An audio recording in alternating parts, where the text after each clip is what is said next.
Coucou les loulous, c'est Amy. Aujourd'hui, je vais vous raconter l'histoire de Pancras et Dorimène, deux petits dinosaures qui vont tomber amoureux l'un de l'autre. Vous êtes prêts? Allez, c'est parti. Jurassic Love de Geoffroy de Pénard et Laurent Audouin.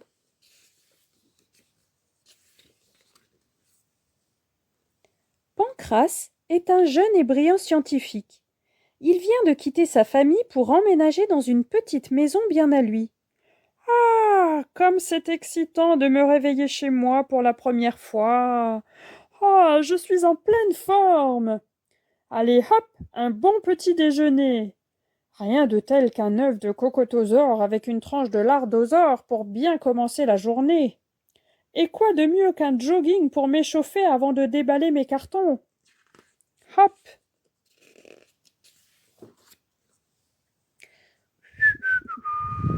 Glou glou glou glou glou glou glou. Tiens, mais que fait cette demoiselle avec son toutosaure devant ma maison? Oh, hé! Elle est culottée! Elle entre chez moi! Hé! Hé! Au voleur! Ah! Pancras se précipite, mais zui! Il fait un vol plané, et boum! Il s'assomme sur le macadam.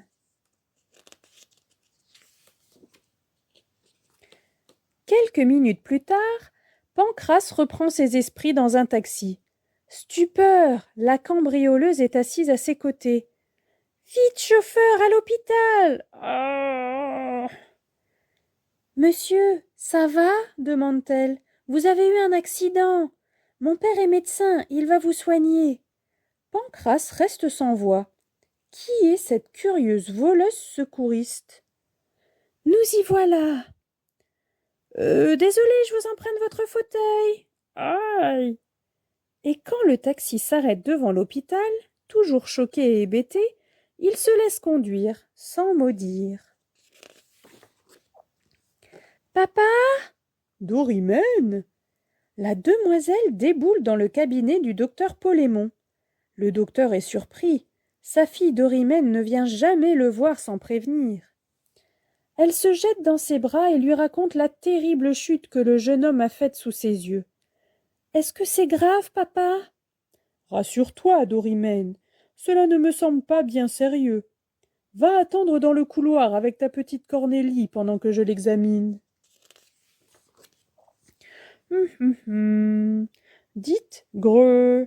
Grrr. Tap tap tap. Et paf! Le docteur ausculte le blessé avec soin. Bien, bien, bien. Tout va bien. Cependant, vous avez subi un gros choc, et par prudence, je préfère que ma fille vous raccompagne chez vous. Reposez-vous aujourd'hui, et dès demain, vous serez en pleine forme. Une fois sorti, Pancras retrouve ses esprits.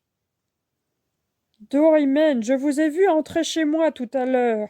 Votre papa serait sûrement très déçu d'apprendre que sa fille cambriole les maisons.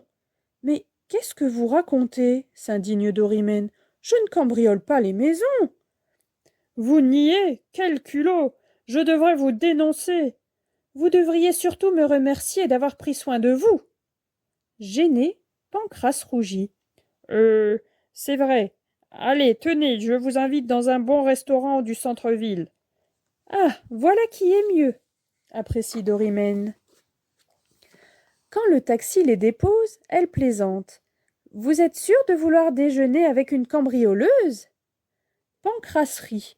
Archi sûr. Si je déjeunais tout seul, vous en profiteriez pour recommencer.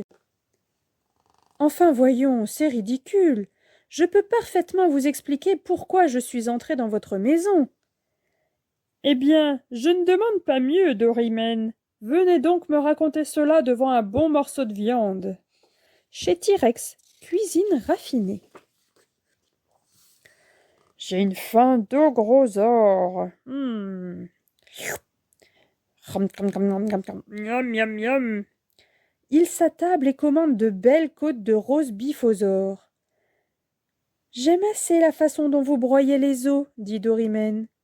Vous déchiquetez votre viande avec une grâce exquise, répond Pancras. Ainsi, vous me trouvez gracieuse.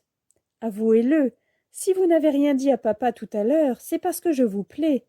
Non, non, c'est parce que c'était gentil de m'amener à l'hôpital, bafouille Pancrace. Mais c'est vrai que vous êtes la plus charmante des voleuses. À ces mots, Dorimène bondit de sa chaise. Je ne suis pas une voleuse à la fin. Combien de fois vous faut-il le répéter? Vous voulez des explications? Alors suivez-moi. Viens, Cornélie. Pancrace obtempère. Non mais quel caractère! Et où allons-nous? Eh bien, chez vous, pardi. Je vous raccompagne. Venez. Arrivé chez Pancrace, Dorimène dit « Si vous voulez savoir pourquoi je suis entré ici, il va falloir déplacer ces cartons. » Je vous rappelle que votre père voulait que je me repose, soupire Pancrace en retroussant ses manches. Pendant qu'il s'échine, Dorimène aperçoit une peluche. « Oh, regarde, Cornélie, il est trop chou. »« N'y touchez pas. »« Pourquoi? C'est votre doudou ?»« C'est Polydore. Venez m'aider au lieu de batifoler. » Enfin, tous les cartons sont déplacés. Ouf!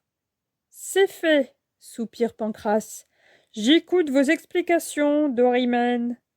La demoiselle soulève une lame de parquet, puis appelle Cornélie qui plonge dans le trou. Elle en sort aussitôt un petit coffret dans la gueule. Dorimène le brandit. J'habitais ici juste avant vous, et dans l'émotion du déménagement, j'ai oublié ce coffret.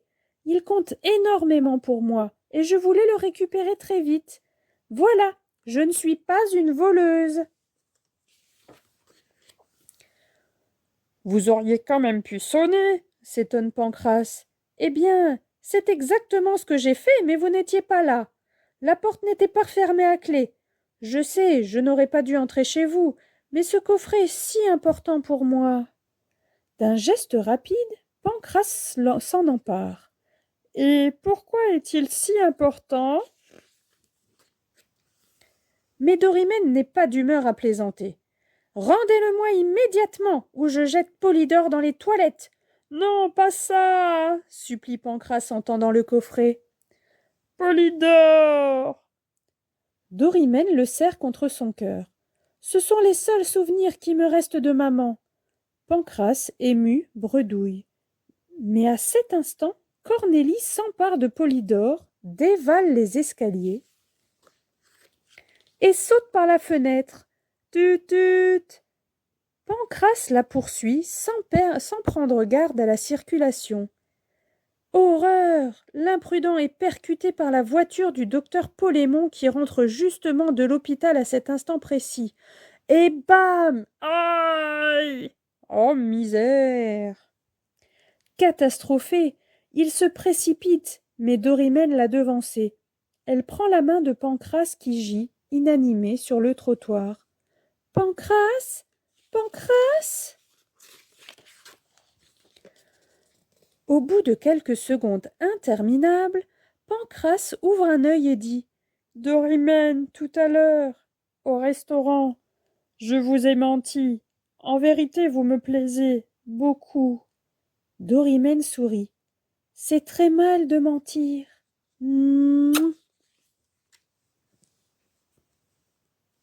Et voilà les loulous, j'espère que cette histoire vous a plu et que vous l'aurez compris, mentir ce n'est pas bien. Si quelqu'un vous plaît, il faut lui dire tout de suite. Allez, en attendant, je vous retrouve très bientôt pour de nouvelles aventures.